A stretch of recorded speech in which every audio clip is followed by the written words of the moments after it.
Leo, in 2025, you will be questioning everything.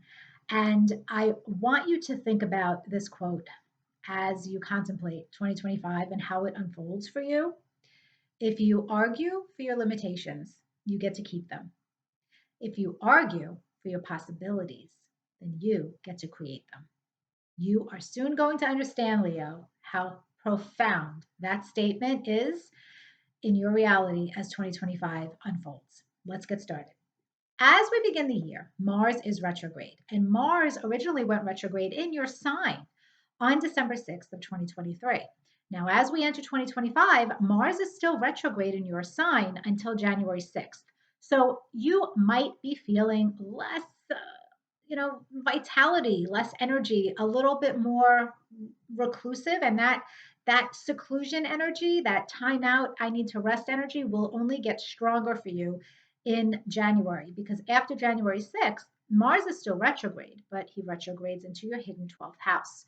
So now you really are kind of going underground for a bit to figure out how you want to use your energy. What are your goals?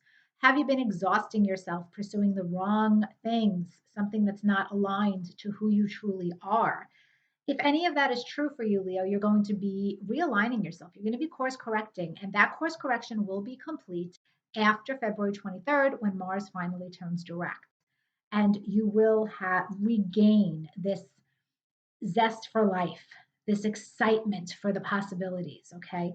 Now, the real meat and potatoes of 2025 for you occurs in your ninth house. The ninth house is our beliefs. It is where academic pursuits are for us, intellectual pursuits, philosophical pursuits, our religion, our beliefs. This is the area of the chart connected to expansion, to wisdom. And in March of this year, on March 1st, the planet Venus goes retrograde in your ninth house and remains retrograde in your ninth house until the 27th. But then she'll go into your eighth house until April 12th. So here's what this means. As Venus, the planet of harmony, the planet of beauty, self worth, starts to retrograde in your ninth house, you may start to reconsider whether or not a certain academic pursuit is going to give you the financial rewards that you're hoping for. Or you may go back to getting some kind of a certification, some kind of a license, some kind of a testing or training where it actually has the potential to make you money over time. But this kind of comes back around. It's something that maybe you don't believe in yourself with. You don't believe you can actually achieve it.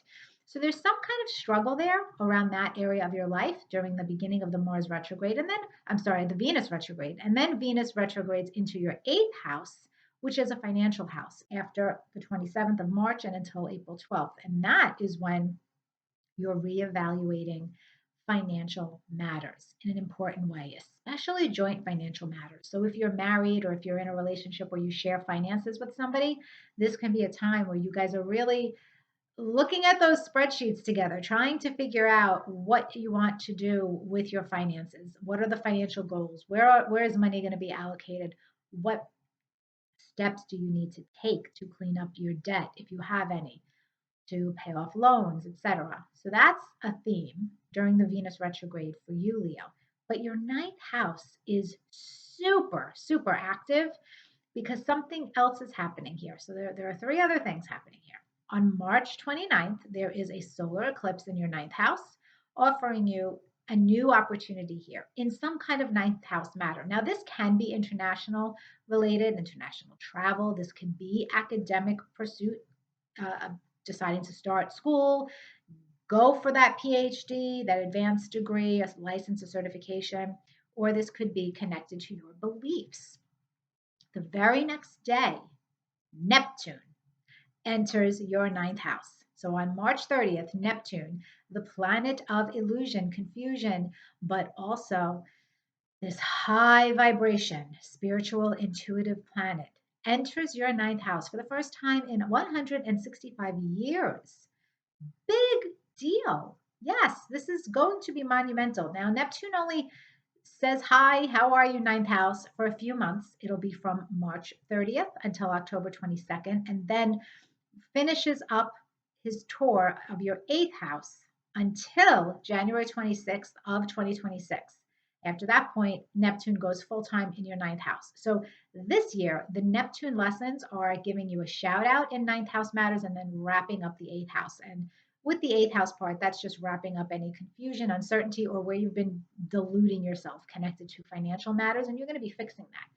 But with the ninth house, pay attention. Use your journal and pay attention to what starts to happen because there may be a dissolution of a certain belief system that you have, a disappointment, a disheartening, or your faith might start to turn into something that is so high vibration, it surprises even you.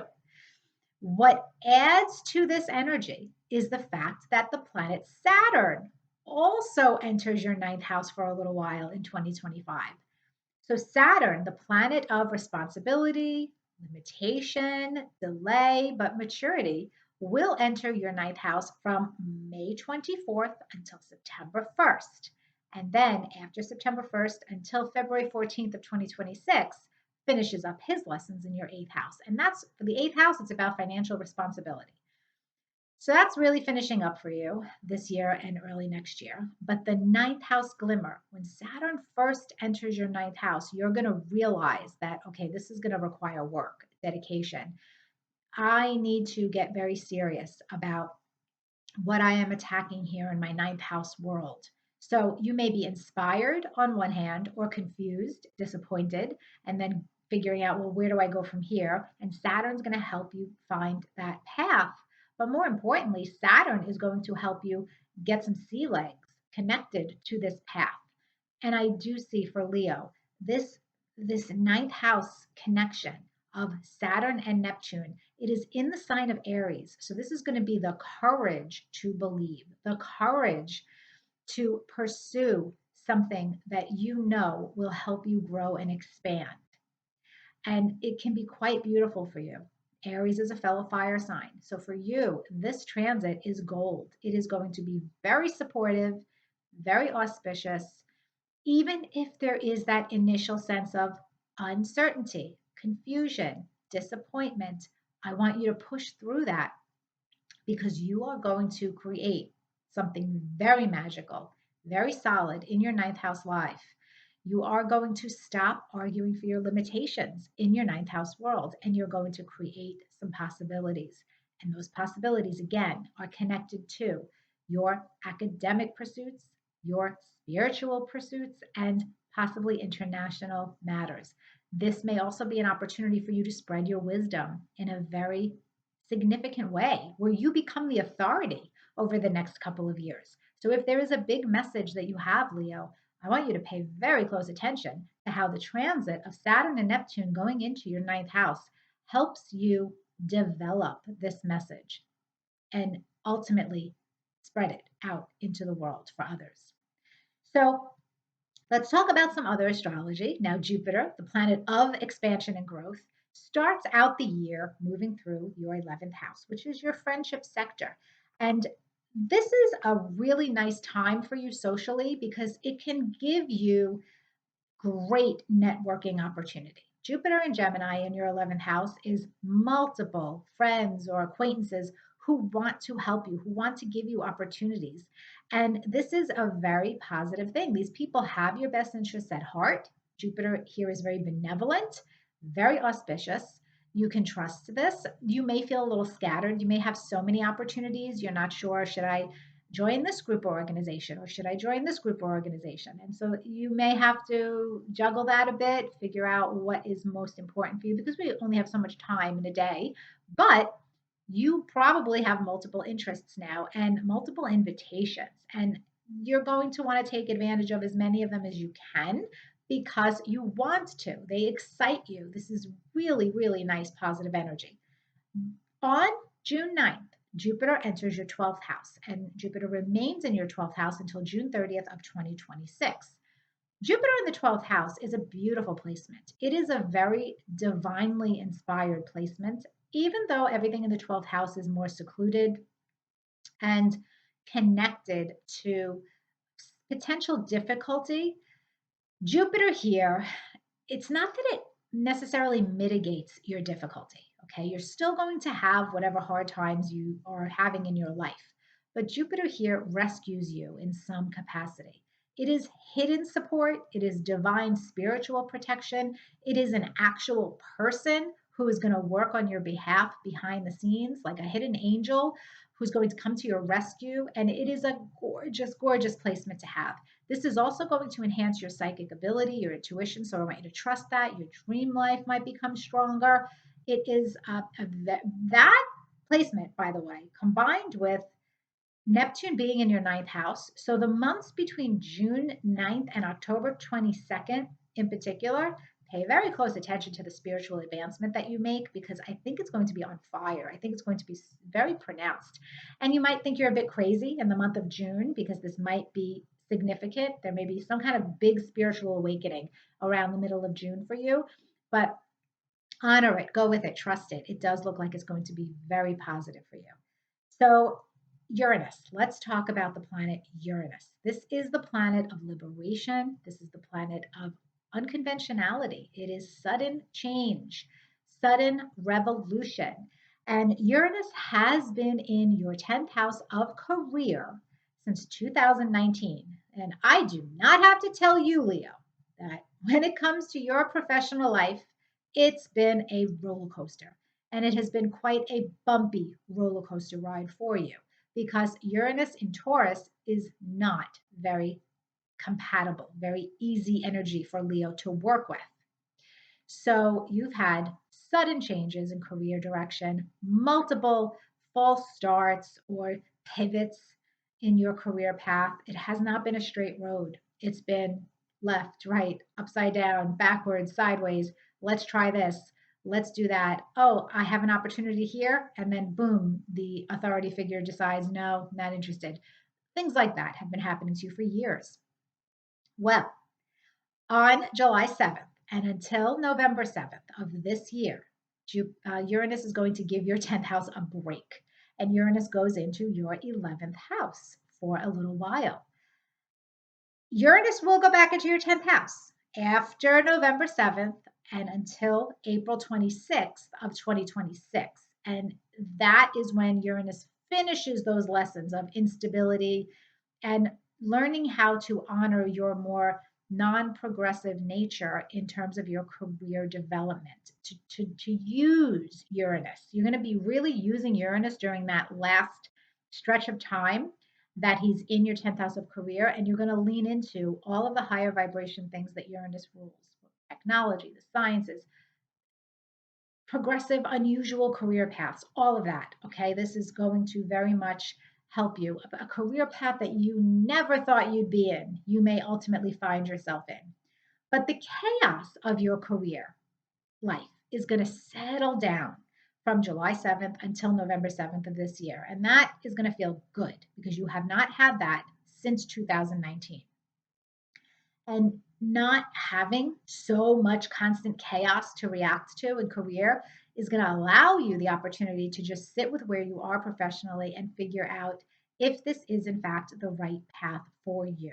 So that will be positive. Now, where Uranus is going to be much more compatible for you, because Uranus will enter Gemini, and air signs and fire signs are very compatible to each other. So now, with Uranus in your 11th house for a little while, you're going to find yourself with an opportunity to gain a platform in some kind of group involvement that is more connected to technology. This might be when you launch a website, you can become really big on maybe YouTube or TikTok, something like that. It would be very, very positive for you if you direct this energy in any kind of communications platform that involves technology and that involves large groups of people. So doing webinars on Zoom, like something with online learning or teaching, workshops where you can reach people through the internet. Things like that are going to be very favorable for you. Lots of opportunities there are opening up for you. In addition to that, With Uranus in your 11th house, during those months, you're going to start to realize that you're attracting a different segment of friendships towards you, a different population, and it's going to be very unusual. So you may find yourself surrounded by astrologers or geeky people or people who are just unusual and not your typical type, but you find yourself very drawn to these friendships with individuals who are so unusual compared to you and yet so refreshing and so interesting. You'll be captivated by these people that you're going to be completely enamored. And you're going to find that your boring friends are not as interesting to you. The friends that are more progressive and open to possibilities are the ones that you're really going to nurture connections with. So that's what's happening with Uranus as Uranus moves. You can see Leo 2025 has so many planetary shifts. And that means big life changes for you and for every other sign out there. So don't underestimate what's going to be happening in 2025 and in 2026, because these particular 2 years are going to change the trajectory of everybody's life in a very pronounced way. Now let's talk about the rest of the eclipses for 2025. So the only eclipse that's going to be in Aries is the one that happens on March 29th, which we already talked about, the ninth house eclipse for you. On March 14th, there's going to be a lunar eclipse. And this lunar eclipse does occur in your second house of earned income, and it's opposite Saturn. I I know that your finances might not be exactly where you want them to be in 2025, but trust me when I tell you, the eclipses are going to help you do the repair work. And Saturn and Neptune finishing up the tour in your eighth house is also helping you. This is a wrap up year for you, Leo, in terms of the obstacles, the blocks, the frustrations that you have been experiencing financially. So, this eclipse on March 14th is bringing an ending to something in your financial world. Yes, for some of you, it could be an end of an income, but for others, it can be this end of one way of having your livelihood so that you can move towards this new opportunity. Because I am seeing a very distinct new opportunity for so many Leos, more in the second half of 2025, but it can absolutely start in March, April. So the glimmerings of this, you're going to understand this in March, April. And something might have to end first before this new beginning can happen. So your spouse or partner might be carrying the financial weight for a while, and that might be why Saturn, that opposition from the eighth house, is there. Now, there is another eclipse in September. On September 7th, there's a lunar eclipse in your eighth house. This is a wrap up eclipse where I feel like you are getting rid of some kind of debt. You are, whether it's a student loan, a big credit card bill, for some of you, maybe it's the mortgage on your house, a car loan, something that's big, you're getting rid of it. And, for some of you, if things have been really rough, maybe this is when you just declare bankruptcy and you end up starting over completely. I don't think that's the case for most of you. I think what's really happening is you're ending some kind of debt situation in a way where it's paid off. But I won't rule out bankruptcy. I'm not looking at your chart specifically, remember. So the other eclipse on September 21st, this is when things start to turn around for you financially. It is a solar eclipse in your second house, new beginning, and it is also opposite Saturn. So now you have a new beginning in your financial life, but it is somehow going to be checked by your partner and by your partner's responsibility towards finances. So maybe at this point, you are making new money. You're getting a job opportunity. You're getting a big, big change happening now with the type of money that you make, with the amount of money that you make, how you're making it, all of that. And it's exciting, but you have your partner or you have somebody else in authority saying to you, all right, Leo, you got all this coming in now. you're going to be responsible with it. You're not going to make the same mistakes. You're going to be able to take this, have this money finance your goals. And so that is how I see the eclipses unfolding for you and how financially you're going to be having that wrap up. Now, remember, all of 2025, you still have Pluto in your seventh house of partnership. This is transforming relationships for you in an incredible way. For some of you, it could be the symbolic death or transformation of a relationship. But I'm not seeing anything else that suggests that for you this year. So, unless you specifically by degree are going to have Pluto conjunct your descendant, meaning opposite your Leo ascendant or opposite your sun in Leo, and that's just the first, 5 degrees of the sign, I'm not thinking that this is going to be a destruction for a relationship for you. I actually think it's going to be more of a transformation and an evolution between you and your partner. And by the way, if you are the early degree, you may be going into a faded new relationship with somebody. So that's what I have for you, Leo, in 2025. It is going to be a year where I want you to question everything, because questioning everything is going to lead you to answers you never knew were possible. You're going to be creating possibilities in amazing ways. And I think you're going to just say goodbye to so many of your self imposed limitations, and you're going to set yourself free. And once you do that, Leo, anything is possible.